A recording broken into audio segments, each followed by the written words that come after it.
Well, I think the one thing that discipline definitely does help you with is it helps you get things done. And when you get things done, when you actually do things, you have more success. If you have more success, and sometimes a big part of success is just not being fucking lazy and just doing it. Yeah. That's like 90% of it is just showing up. Get there and start working. Like, you're not going to feel perfect every day. If I only worked out when I felt good, I'd be a fat fuck. Because there's a lot of days I don't want to do it. It's pretty much the same with everybody that actually gets good at something. There's got to be those days you push through. And they're probably going to be more numerous than the days you don't. And so the benefit of discipline in my eyes has always been that through discipline, I get things done. Yeah. I always say that I'm like the most lazy, disciplined person I know because I don't want to do it. Yeah. But I always do. One of the big problems is sitting down and doing the work. Mm-hmm. And you got to, and Pressfield talks about that in the most concise and beautiful way, and he labels it like an enemy. He calls it resistance. Mm-hmm. And that you have to sit down, you have to overcome resistance, and that the pro goes to work. And it doesn't matter if you're sick, doesn't matter if you have kids, it doesn't matter what, you're a pro and you go to work, and that just, it puts it in your head that this is what I do. This is what, and you have pride in that. And then when you are in front of that keyboard and you look down at the count, it says, I got 1,000 words today. I put 1,000 words in. You're doing the work. Yeah. And out of that work, gems blossom. Yep. Little things, but you might have a day where you just write nothing but dog shit. So what? Show up again tomorrow. And tomorrow out of that dog shit, a flower will emerge. You never know. And that's the only way to develop to really develop your potential 100% in anything, whether it's as an author or even as a martial artist. There's a lot of creativity in martial arts. To be a great striker, you have to be creative because you have to develop patterns or execute patterns that aren't going to be perceived. This idea that life is hard is something you're supposed to shield from them. It's so silly. And, I've had this conversation with my friends because everybody that I know that's interesting had a fucked up life. But now we have kids, and the last thing we want is our kids to have a fucked up life. So we put our kids in these good schools, we live in these nice neighborhoods, everybody eats healthy, and there's no fucking domestic violence, and everybody seems, it's so different than all of our lives. And we were talking about it. Me and Brian Callen were actually talking about it. Like, look, we all had fucked up childhoods, and everybody we know had fucked up childhoods. And they're all interesting, but I don't want my kids to be boring, but I also want them to be safe. So it's like, how do you approach that? I mean, I think you get involved. This is what I've chosen to do, is get my kids involved in martial arts and give them the opportunity to pursue difficult things, and understanding that through pursuing these difficult things, like in accomplishing stuff, like you learn something about yourself. You learn that you have this ability inside of you to overcome. Get obsessed with life improvement. Find things that you enjoy doing that are difficult. Do them and get better at them. It seems so simplistic. It seems like a ridiculous, idealistic point of view, but it's effective.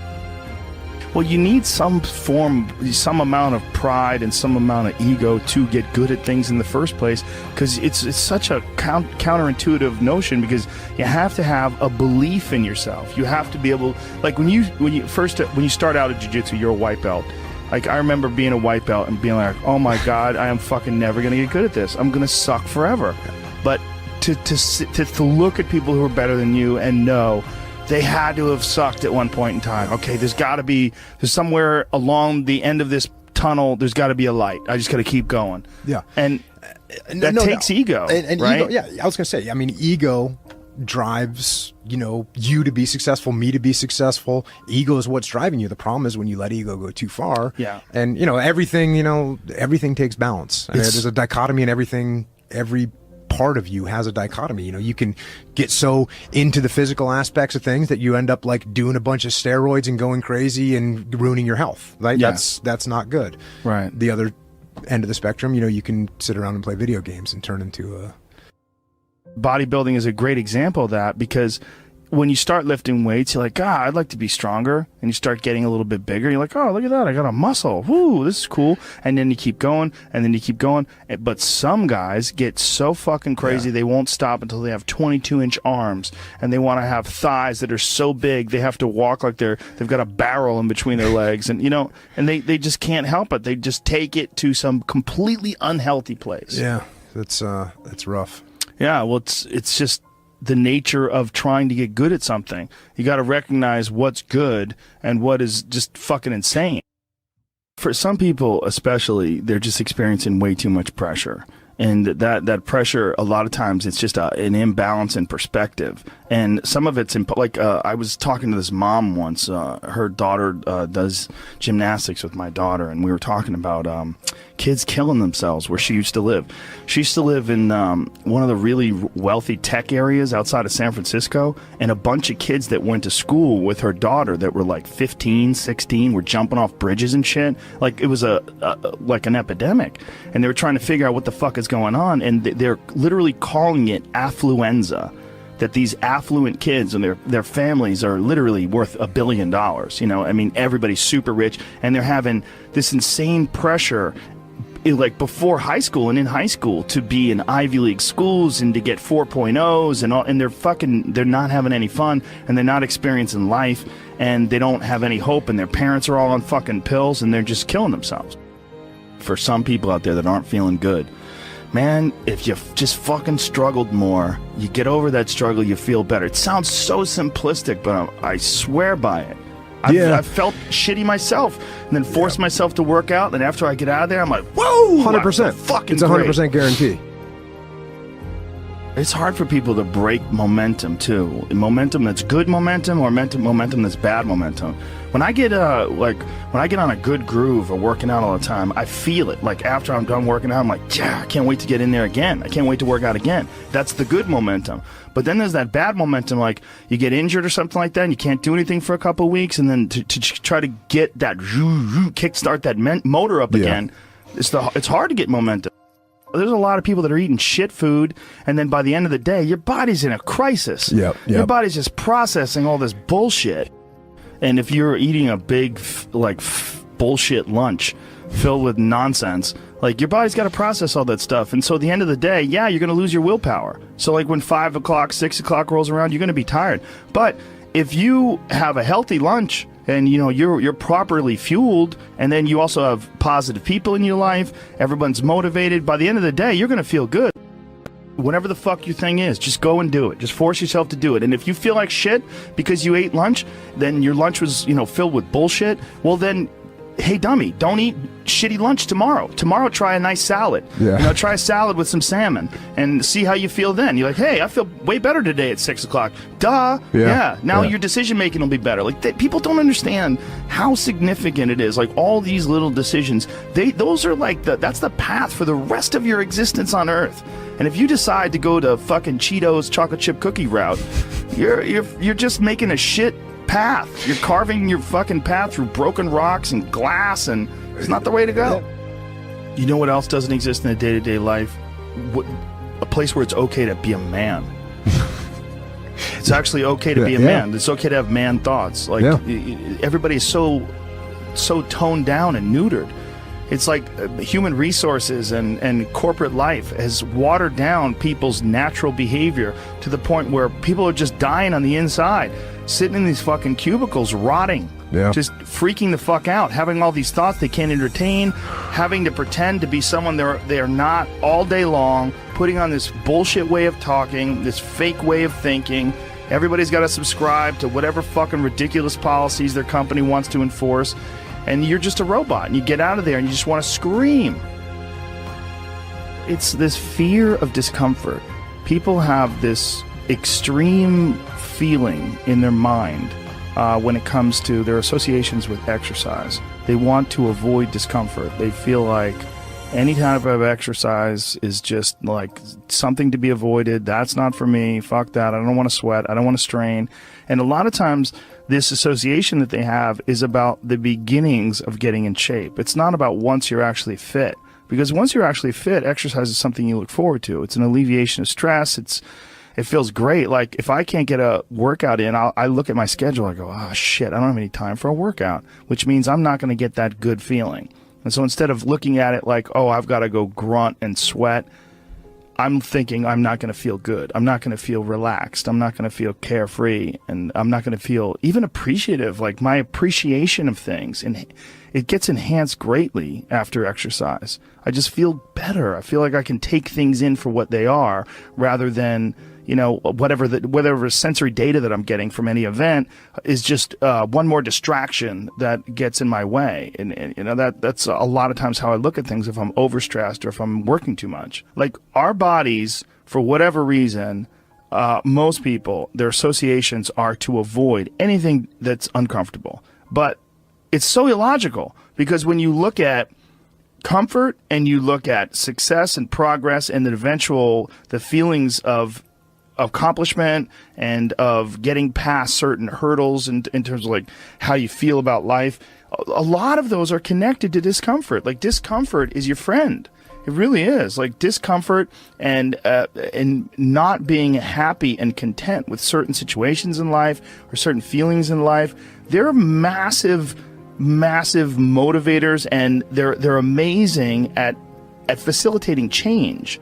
And yet our instinct is to avoid those and just sit on the couch and watch some fucking reality show about dudes who make moonshine with our jaw open, like it's bizarre. And for me, at least, when I get like really disciplined and really I get really consistent with my workouts, one of the things that I almost feel momentum. I feel like there's like a push behind me, like, all right, like after I get out of the gym, I have a really good workout. I'm like, yeah, now I'm doing it. I'm doing it all the time now. And I'm looking forward to the next time. And it makes that resistance much weaker, and it makes my motivation and my discipline much stronger. I think a lot of it is based on just the consistency. You know, it's one of the things that I talked about recently on the podcast. I said, you know, like blowing something off, it's not just not good. Like blowing off an exercise that you planned is not just bad for you physically. It's also bad mentally, because then that option is now available. The option to fuck off is available. And you did it before, and you're probably going to do it again, and you'll get mediocre results, not just in that aspect of your life, but maybe in all aspects of your life. Because I think that option to fuck off, when you embrace it, that is a pathway that you might choose when it comes to dealing with conflict in your personal life, dealing with business decisions, dealing with career decisions, like an uncomfortable decision that you might be faced with, where maybe you need to make a change as far as like what your pathway is in life, but you don't do it, and instead you fuck off. And that the inclination to fuck off, I think, that gathers momentum as well. The inclination to be disciplined, that comes with momentum too. And I think both things, like you take a path, like the path of the healthy person or the path of the fuck off. Like this is not, like your body is like a race car that you can juice up yourself. Like you can add the fat tires, you can add the improved suspension, you can beef up the horsepower in the engine. You could do all that yourself. Or you could just choose to have this shitty body that's always falling apart on you, because we're essentially ecosystems. You know, and we're in charge. This weird consciousness that has all this resistance and has all this inclination towards comfort and fucking off and blowing things off is what is in charge of making all these things happen that keep this ecosystem healthy. It's almost like if Earth itself had like a shitty manager. You know, if like there was a natural manager of Earth that was like, oh God, who cares if it rains? Oh God, you know, like I'm gonna stop growing things. I don't give a shit anymore. It's all stupid anyway. I mean, it's literally like the just blow it up. Yeah. Fuck it. Let's just kill all of life. It's all gonna die eventually. I mean, the sun only lasts 7 billion years. You see, that is the perspective a lot of people take with aging, where it's like, well, you're going to die, you're going to age, you can't stop aging. And it's like, yes, you're right, but that's not the point. The point is to age better. Like, that's the point. The point is to increase your health span, you know, and that is, we know is possible. Like that can, there's some of these like centenarians and super centenarians I've seen that are like, over 100 years old, and they're like riding bikes and racing, and it's like, yeah, they're old. They are very old. But they're experiencing a very good quality of life. Yeah. And they're experiencing a quality of life that these other people that don't exercise feel, they physically feel their own body diminishing, and they just feel it's inevitable. It is what it is. You're wasting your time. You're out there running around. But no, we're not, because this experience right now, it's not like, no one's under the illusion that you're going to live forever, but you are enhancing the experience that you're currently involved in right now. And you are alive. Right. You are alive. You do experience this life. But do you experience this life optimally? Is it as enjoyable as it can be? And we all know that there's a spectrum for that enjoyability. Like, we've all had times in our life where it's not been so great. And then times in our life where everything came together, like, what a fucking great day. Woo! Like, make more of those. Like, you can make more of those. And then the whole thing's better. And I think when that whole thing is better, it affects everybody you touch, everybody that's around you, everybody you come in contact with. And that in turn, I mean, it sounds so grandiose, but in turn can affect the entire race of human beings. I've always wondered if the depression that people see en masse today, there's so much depression that people, I mean, it's a common trait. Like, it's a common condition. Oh, he suffers from depression. Oh, she suffers from depression. Like, oh, he's got herpes, you know what I mean? It's like, it's a common thing. I've always wondered, or I've been wondering more and more recently. It really hit me when, have you ever seen Heinmo's Arctic Adventure? This guy lives in this incredibly remote area of the Arctic National Wildlife Refuge in the Alaskan interior, and he lives in this really small log cabin, and he hunts and gathers, and that's all he does. And he's very smart. Like, he's not a dummy at all. And he's been up there. He lives with his wife, and he raised children up there, and it's really, really, there's some dark moments in there, because they lived like this from the time, like, when they had children up there, and they lost their 2-year-old baby in a fucking canoe. Like, they tipped over in a canoe and lost their kid. And it's like, it's really intense when they revisit the site and leave flowers. And it was like 30 years ago, and they had several children since then, but this moment is still like this intense moment of loss for them when they lost their baby. But this fucking guy is very happy and very, very smart and very connected and very articulate. And he firmly believes that human beings, when we evolved and developed and were hunter-gatherers, that there's a set of rewards. There's reward systems that are set up inside the human body, inside the very being that we embody, that don't get met in today's society. And that's one of the things that's causing depression. One of the things that's causing this funk that people are in is that we're living our lives, many of us at least, in these very unfulfilling ways, where you're going to this office with artificial light and you're doing something you don't want to do all day long, and then you get home and you're tired. And on top of that, you're eating shit. You're eating potato chips and you're drinking soda, and your body is just like, what in the fuck is this? We're supposed to be out in the fields. We're supposed to be walking up hills. We're supposed to be looking for animals or gathering vegetables. We're supposed to be doing all these things that our body's designed to do. We're supposed to be in nature. Yeah. And nature is like a medicine. Like, it literally is a medicine to you. Like, people that go, you don't have to go hunting, you don't have to go fishing, just go fucking hike, man. Just go hike up to the top of a mountain and look out. You know, there's a reward that you get from that is intensely, like, soul-filling. There's, like, something about, like, when I was in Colorado, and there was this area of Boulder where you drive up one of these roads, and there was this area where you could park. And it was this incredible view, man. And these people just park and just go out there and just look. But you get there and you park and you go, fuck. Because you would see, you're literally seeing the Continental Divide. These snow-capped mountains in July. Yeah. In July, it's covered with snow. Because those mountains don't give a fuck. Perspective. Oh. You know, just this whole new perspective on it. And I think nature, the ease of suffering is always in presentness. You know, when you're in presentness, truly locked in presentness, there is no suffering. There can be pain, but no suffering. Suffering is something created by our own minds. And I think nature is one of the great ways to do this, because humans, we take cues from our environment. And nature, as I was saying earlier, is always in the present. You know, there's this natural presentness of all the animals, everything around you. Whereas if you get around a bunch of people watching Housewives and stressed about this and popping pills, you're going to take on that energy too, and you're going to lose your presentness because of your surroundings. So it's like this ultimate regrounding tool where we get back to present moment again. Yeah. You know, and that's such a fucking key element to human happiness. And I think the other key element is having something we're fighting for. You know, having a mission. I think we're all forces, and that force needs to have an effect, needs to have a reason that it's moving in a certain direction. And I think with all of our needs and all of our needs met, you know, where we don't have to hunt for food, we don't have to acquire everything, everything's relatively easy, and it's all about advancement and all this, we've lost a lot of the basic mission, which was the mission to survive and procreate, you know, so, and we haven't replaced it with any other universal mission, which is, I think, one of the big allures of these things like wars and these things like creating an enemy. Well, at least then you have a mission. And when you have a mission, human beings are happy.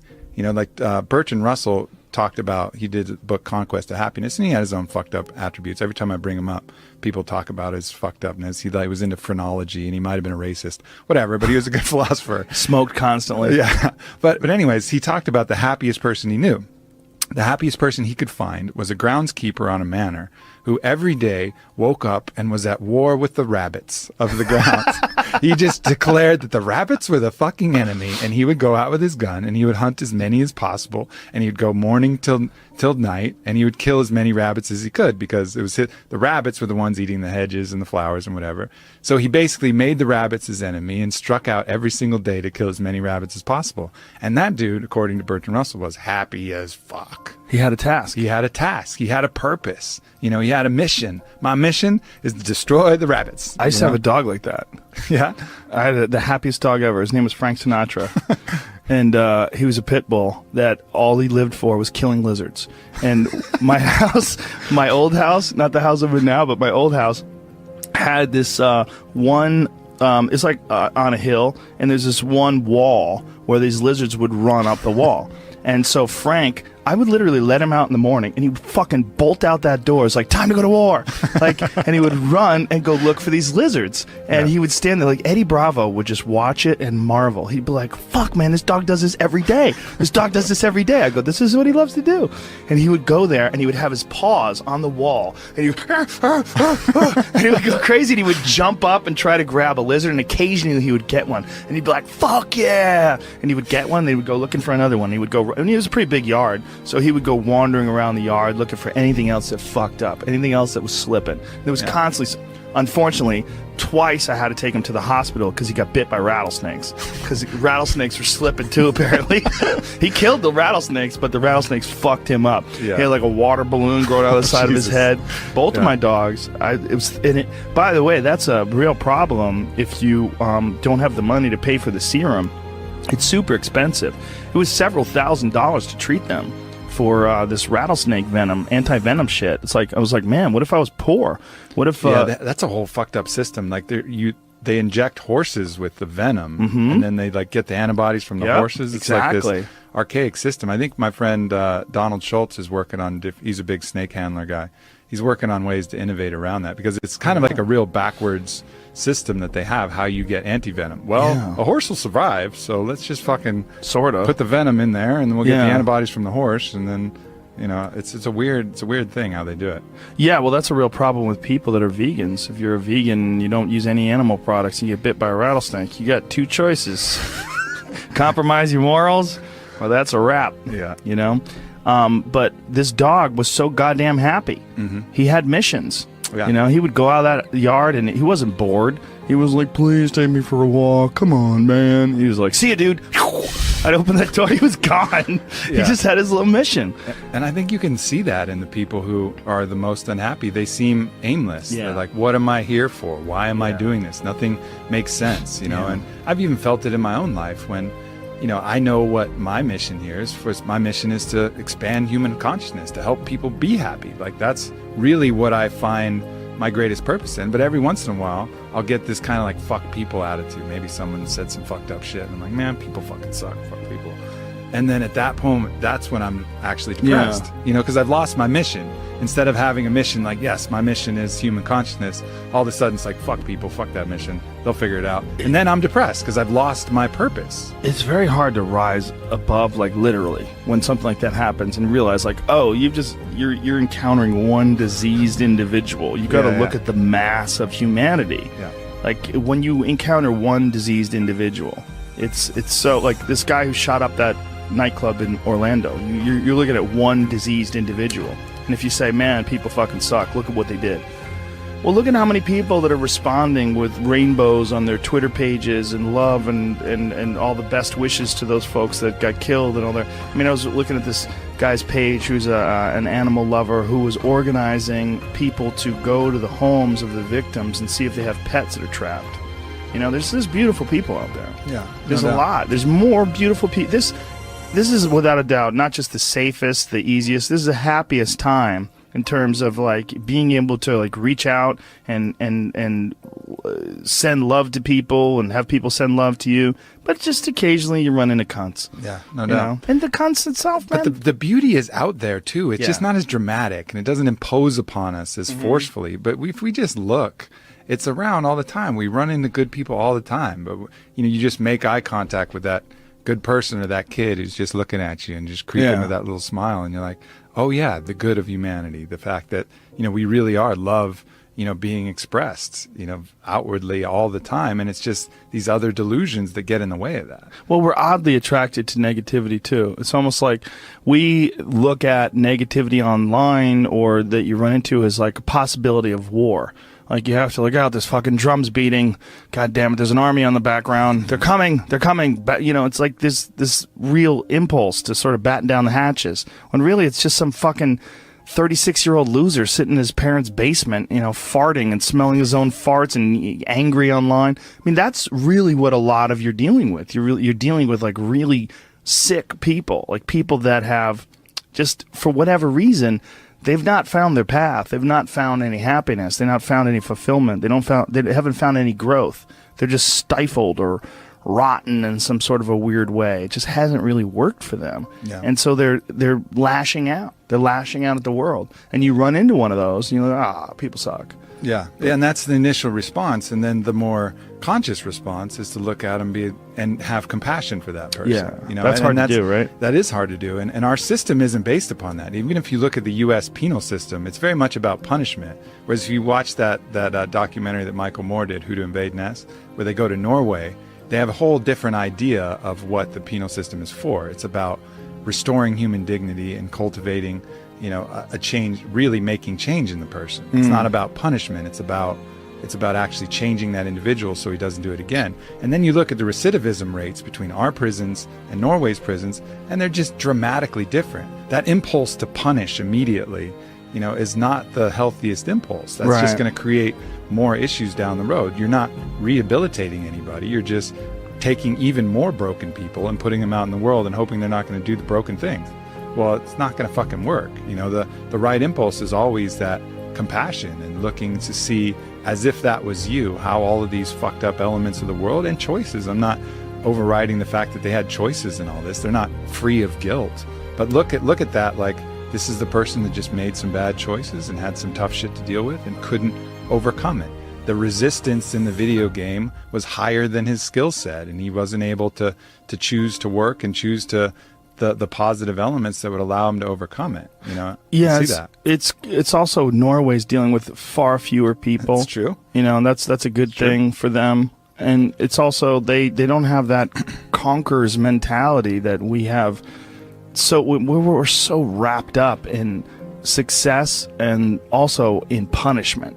I mean, that is a big aspect of our culture, like punishment. And I mean, like when anybody does anything wrong online, the amount of people that feel like it's their job to shame that person and embarrass that person and insult that person, it's pretty crazy to watch when something goes down. It's all so counterproductive, you know, and I see that in the people shaming people for appropriation, right? So let's say, for example, someone wears a headdress at a fucking festival, right? They're probably they're not doing it to mock the Native Americans, most likely. It's probably like a mild appreciation and interest. I think this looks cool.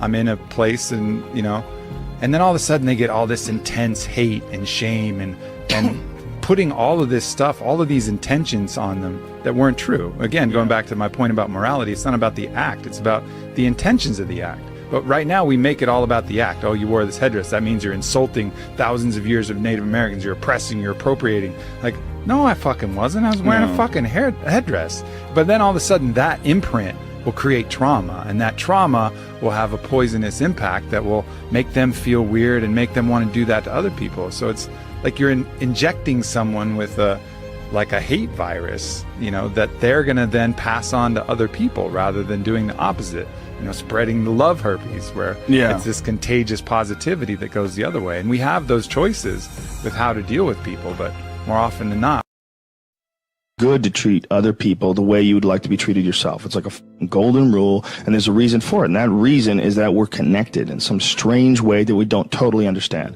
And unless you are good to other people around you, unless you're kind and friendly and warm and loving, you're not going to enjoy this life. You're just not. You're going to be problems everywhere you go. You're going to have problems everywhere you go. You got to figure out a way to enjoy this life. It's not because of Jesus. It's not because of Moses. It's not because of anybody that may or may not have ever existed. It's because that's how you fit in better in the world. That's how you stay positive. And it doesn't have to be some that was written 5,000 years ago on animal skins. That doesn't have to be the golden rule because it's old. You know, that's dumb. We need to figure out, like, now, today, what is, you know, the best way to live your life? What is the, you know, there's got to be ways you can be putting forward the most positive energy. I mean, we know objectively what's causing pollution. We know objectively what's causing birth defects, and, you know, and we're taking in too much chemicals and not enough vitamins. We know objectively all this stuff. We know how to organize our world, and yet we don't do it. We know how to organize our health, and yet very few people do it. We know all these things. The right path to, like, being like a happy, healthy person is to do all the shit that we already know you're supposed to do. Take care of your body, take care of your health, take care of your mind, your stress, meditate, be kind to people. We all know that. I mean, you ask anybody, they know how to get by and to be the most evolved version of you that you can be. I mean, it's not like a magical checklist. If you talk to people about it, you said, okay, here you got a person, you want to improve them. What are the things that you're going to do to them? Okay, well, if I was a life coach, the first thing I would say is this guy's got to get on a diet that makes him healthy. I don't mean a diet just to lose weight. I mean just healthy foods in your body. Many vegetables. A lot of good quality protein, a lot of water. Stop the sodas, stop the bullshit. Start working out your body and get a better sense of, like, how this machine feels when it's moving, it's flowing better, there's less tension in it, your mind feels like relaxed, and you enjoy every single moment of the day better. Step one, everybody knows that step, right? What's step two? Be cool to people. Be nice to as many people as you can. Smile at as many people as you can. Have them smile back at you. Tip well when you go to restaurants. Just do the most you can. Be as nice as you can, you know, and just still manage to not have people walk all over you. Just get through this life as nice as you can. What else? Do what you want to do with your life, right? Don't go be doing something you don't enjoy. Don't do something don't get locked into, you know, a car that you can't afford and doing something crazy because you need the money. Don't do that. Do what you want to do. Do what the f is it that you really want to do? Because if someone else is doing it, you can do it, you know? I mean, everybody makes their own path through this world, but a lot of people don't follow the path that they really feel pulled to.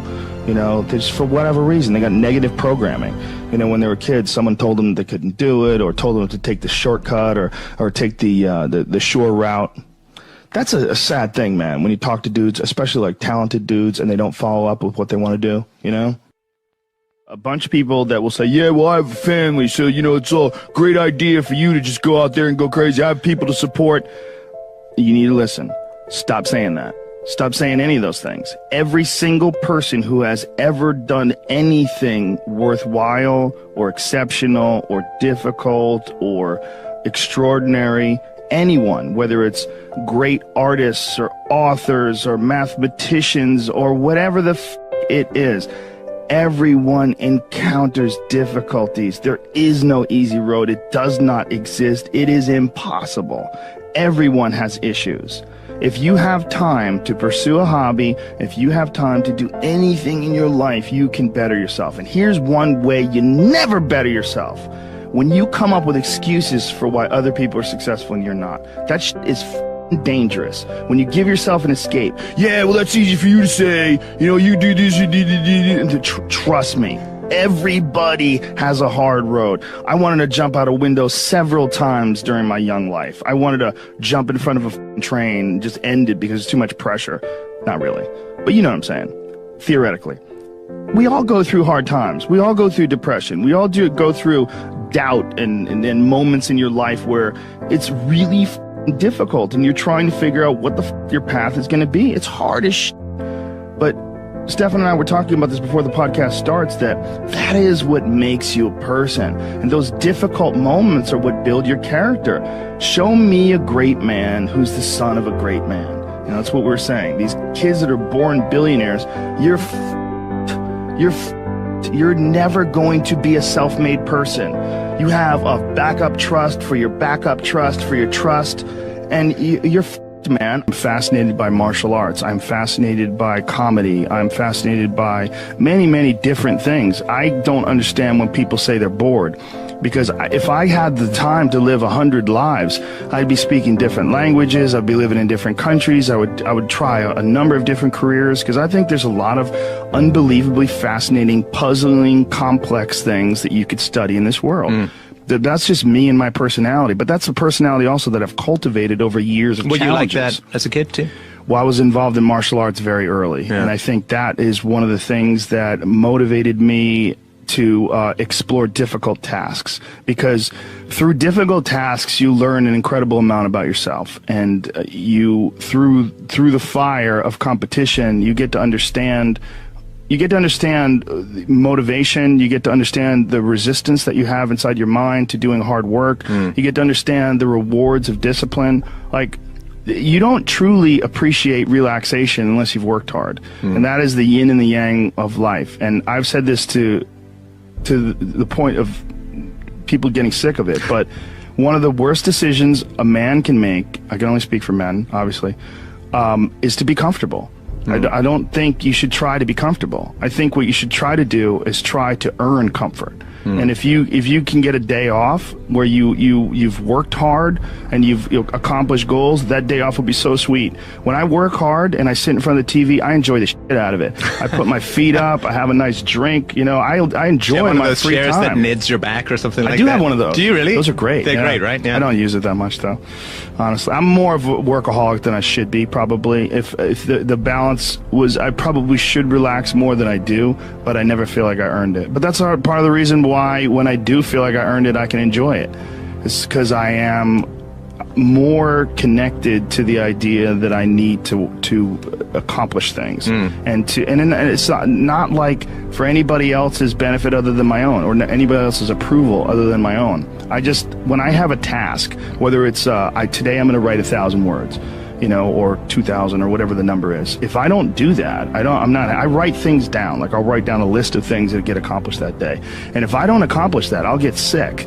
Like, it'll drive me crazy. If I can't fill out that list, that drives me nuts, you know. But that's what led me to be a championship level martial artist. That's what led me to achieve it's like that.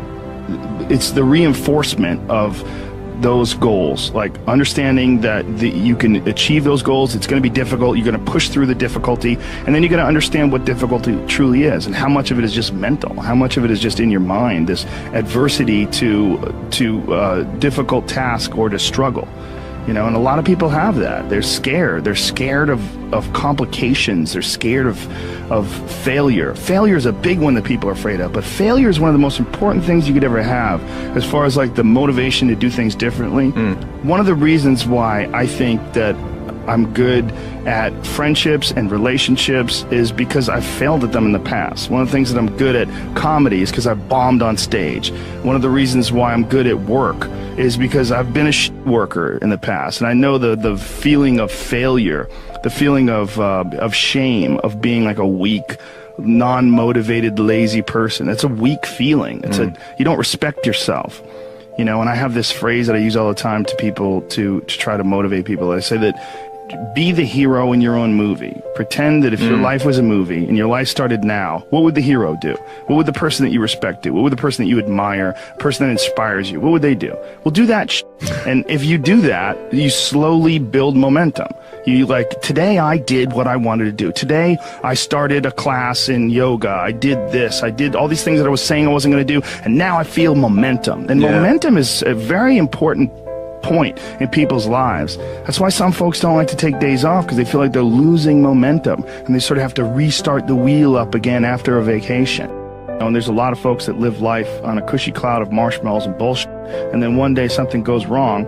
And I mean, that's why spoiled kids are so sad. Like a spoiled young boy is one of the saddest things ever. A young boy that becomes a man and can't take care of himself, and his dad has to keep on rescuing him. His dad has to keep on bailing him out of situations and giving him money. I've met guys like that, and that is a crippling affliction when they don't have the character themselves to be able to get by in life. They constantly need someone to help them and bail them out. Even as a grown man, I've met guys in their 40s that still need help from their parents. I'm like, what the man? You're never gonna get it right, because somewhere along the line they didn't face enough of the adversity to realize that there's sometimes you just gotta get up and get shit done. There's sometimes where you have to pull yourself up and you have to push forward even if you want to stay in bed. And if you don't do that, and you just keep calling on your daddy and your daddy keeps rescuing you, you never develop those tools. You never develop that ability to recognize what you're doing wrong with your life. Because you're soft, you got a cushiony, you got a safety net for your safety net. Say if you had like a 20-year-old and he's just a doper, where he wake and bakes and doesn't get anything done. He's just always like hanging out with his friends and playing video games, and he's just a loser. I wish there was a way you could show someone like that, like, I know that you're getting some comfort and satisfaction out of just laying around, doing nothing, eating, getting fat, but your life would feel better and richer if you had a goal, you chase that goal, you accomplish some things, you would get this boost of confidence, you'd get this boost of self-esteem, like whatever it is that you're into doing. Maybe you're into drawing comic books, maybe you're into making pottery or sculptures, but find whatever the that is and pursue that instead of doing nothing. Like the people that are doing nothing, those are the real people. I mean, look, doing something might be as simple as like that Alex Honnold guy. He just climbs rocks, but he's world-class rock climber. Though. It's something. But and it's also a goal of his, and he's also the best at it. Right? Yes, yeah. But those people who smoke pot all day and do that, those are also the guys who hate on Joe Rogan for being in shape. You know what I'm saying? Or being disciplined. Or get on Kevin Hart's Instagram and hate on him. You know what I'm saying? Because they don't, it's their own insecurities. I see what you're saying.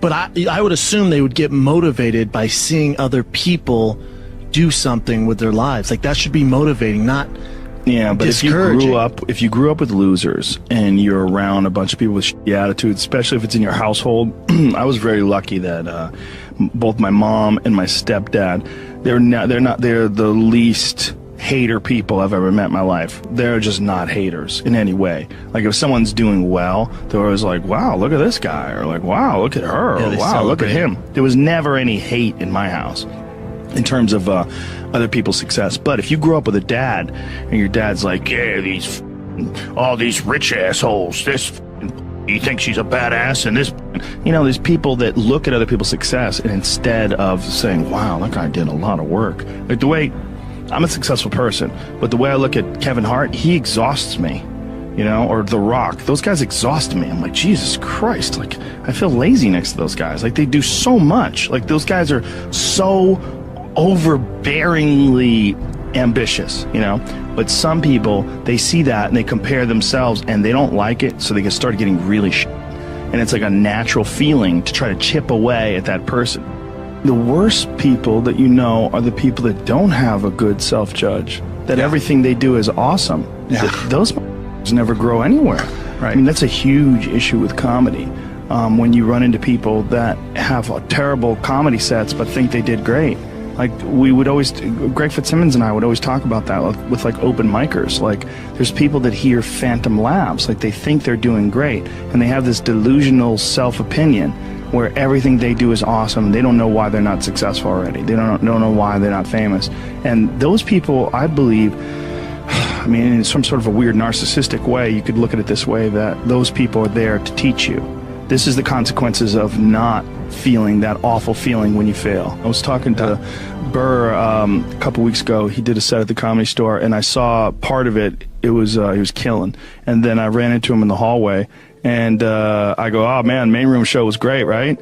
And he goes, "Yeah, I f***ed up at the end though. I tried to hang in there too long, and the last bit bombed."